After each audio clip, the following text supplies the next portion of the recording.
एक से एक विलक्षण महात्मा अवधूतों के वेश में होते हैं, उनके कोई तिलक नहीं, कोई चिन्ह नहीं, कुछ नहीं, पर महान सिद्ध है, महान भक्त हैं। आप कैसे पहचानोगे? कुछ स्वरूप के हैं, कुछ बिना स्वरूप के हैं, आप कैसे पहचानोगे?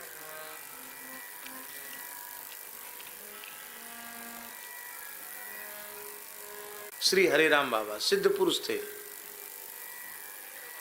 ऐसी ऐसी घटनाएं हमने अपनी आंखों से उनकी देखी है कि आपको भी हम बताएंगे तो आप विश्वास नहीं करोगे। ऐसी घटना है।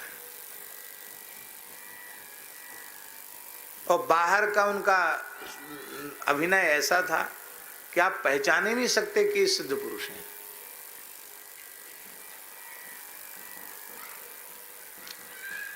ओरछा के पास एक पृथ्वीपुर जगह है, देखिए आपने। पृथ्वीपुर है, कस्बा है, नगर पालिका है। वहां एक भगत के यहाँ हरिराम बाबा थे। एक माघ का महीना था, तो उस भगत ने नया घर बनवाया था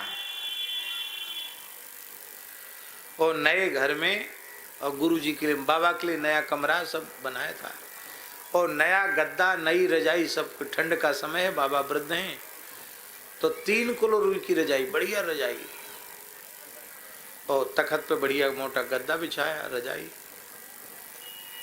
और अर्धरात्रि के समय, रात्रि को 1-1:30 बजे बाबा ने आवाज लगाई भगत को, ए भगत उठ, देख मेरा सारा शरीर गीला हो गया है और मुझे बहुत जोर की ठंड लग रही है, देखो मेरा शरीर एकदम थर-थर कांप रहा है। उसने कमरा खोला, बाबा भीतर से कुंडी लगा के सो रहे थे। जब उसने आवाज लगाई तो बाबा ने कुंडी खोली तो देखा कि बाबा के शरीर गीला, कपड़े गीले। उसको बड़ा आश्चर्य हुआ कि भीतर कोई अटैच व्यवस्था तो है नहीं, पानी कहीं था नहीं, ये पानी कहाँ से आ गया? आसन भी गीला हो रखा है। समझ में नहीं आई दिमाग में बात। तुरंत उसने वो उधर होती ना गुरोसी बरोसी जैसी होती ना, वो मिट्टी की, जिसमें उठा के धर देते हैं, उसमें अग्नि चेता देते हैं, तो तुरंत उसने अग्नि चेताई, चैतन्य किया कि बाबा को तपा दें। दूसरे नया कंबल उड़ाया। बाबा बोले यहाँ वहां क्यों बैठा है, भाग यहाँ से, जल्दी जाए यहाँ से। उसने पूछा कि बाबा कमरा बंद था, भीतर से लगा हुआ था, आपका शरीर गीला कैसे हो गया? बोले मैं भजन कर रहा था तालाब के तट पर बैठ करके,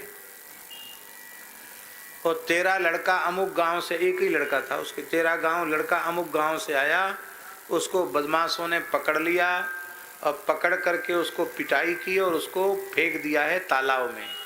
अभी वह मरा नहीं है, मैंने तालाब के भीतर घुसकर तुम्हारे लड़के को निकाल के बाहर तो रख दिया, पेट पचका के थोड़ा पानी भी निकाल दिया, लेकिन अभी उसकी जान संकट में है, उसको तुरंत हॉस्पिटल ले जाओ।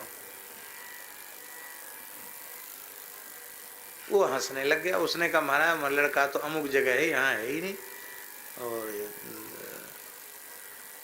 आपको सपना देखा होगा आपने। तो बोले फिर रोना मत कि लड़का मर गया, भाग यहाँ से, जल्दी जा। वो गया तो जहां बाबा ने बताया था वहीं लड़का पड़ा हुआ मिला। बाबा ने पानी में ठंड में घुस के बच्चे को निकाला था, डूबते हुए को, इसलिए उनका शरीर गीला हो गया था। तो यहाँ कुंडी लगी हुई थी, बाबा यहाँ सो रहे थे और सूक्ष्म देह से वहां भजन कर रहे थे।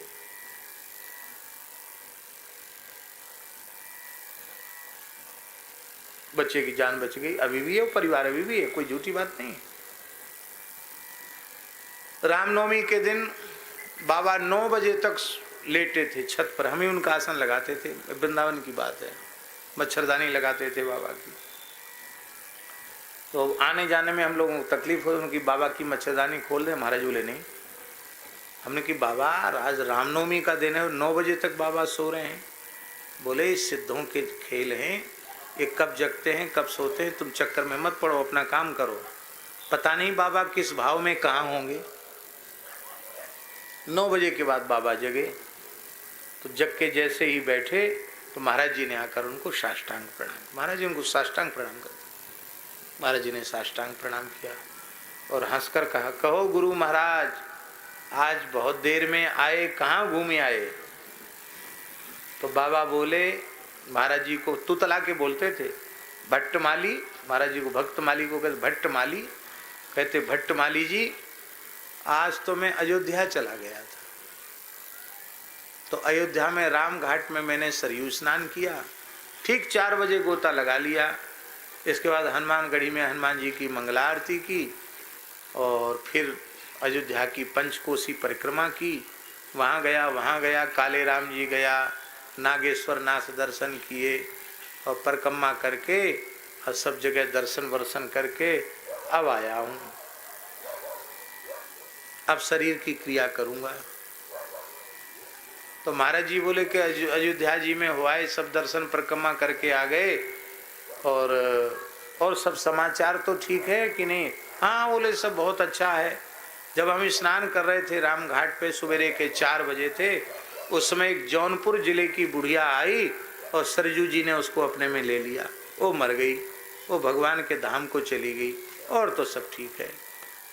अब हम वहीं बाहर बैठ के जब संध्या कर रहे थे तो हमारे मन में आया कि बाबा ने देखा सपना, अब वो सपना महाराज जी को सुना रहे हैं, वो महाराज जी उनको सत्य मान रहे हैं।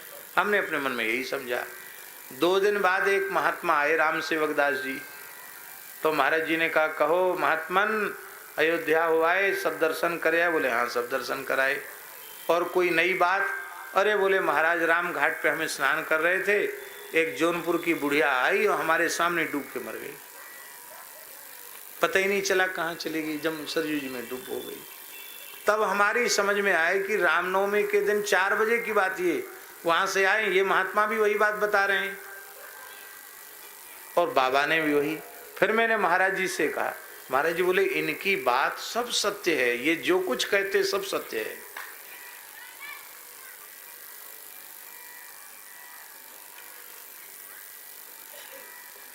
ऐसी कितनी घटनाएं उनके जीवन की, प्रत्यक्ष घटनाएं। और हम तो उनके संग ही सोते थे, क्योंकि वो महाराज जी के पास उनको रहने में सुख मिलता था। वह जगह थोड़ी थी तो हमारे ही आसन पर वो लेटते थे। है यहाँ टोरी मैं भी लेट जाऊंगा, तू भी लेट जाएगा, वहीं लोग लेटते। विचित्र महात्मा थे।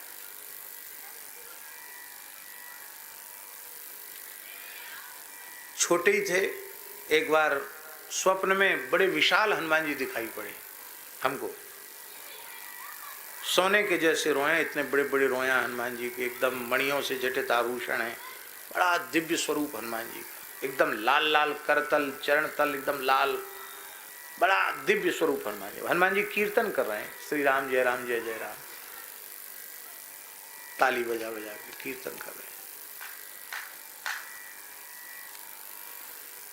तो अवस्था हमारी रही होगी 14-15 साल की। तो हम देख के डर गए, इतने विशाल हनुमान जी को स्वप्न में। वो बाबा वहीं लेटे, वो सोते बहुत कम थे बाबा। तो उन्होंने मेरी छाती पर ऐसे हाथ फिराया, जय सिया राम जय जय हनुमान, संकट मोचन कृपा निधान, तोतले बोलते थे, रक्षा कीजिए श्री हनुमान, ऐसे बोले। मेरी नेत्र खोले, हमसे बोले, हमने स्वप्न नहीं बताया कि हमको स्वप्न में क्या दिखा। तुरंत आंख खोलते ही हमसे बोले, बच्चा डरना नहीं, मैं निरंतर श्री राम नाम का जप करता हूँ, इसलिए हनुमान जी मेरे सामने सदा खड़े रहते हैं। आज हनुमान जी की एक झलक तुमको मिल गई है, निर्भय हो जाओ, डरो मत, सो जाओ। अब मैंने तो उनसे कहा ही नहीं कि हमको हनुमान जी दिखे या हम डर गए, पर उन्होंने वो जो सूक्ष्म जगत की घटना थी उसको प्रत्यक्ष कह दिया।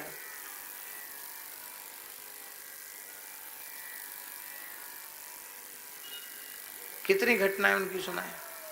हमारे यहाँ एक फोड़ा हो गया आंख में, डॉक्टर को दिखाया, बोले तो ऑपरेशन होगा, आंख ही बंद होगी। विद्यार्थी जीवन था, वो गोयरी जैसी ही थी, लेकिन वो गोयरी क्या, वो तो उसने बड़ा विकराल रूप ले लिया। तो बाबा जब देखें बोले ये शुक्राचार्य हो गया, इसकी यहाँ एक आंख नहीं है और हमको असगुन होता है इसको देखने से।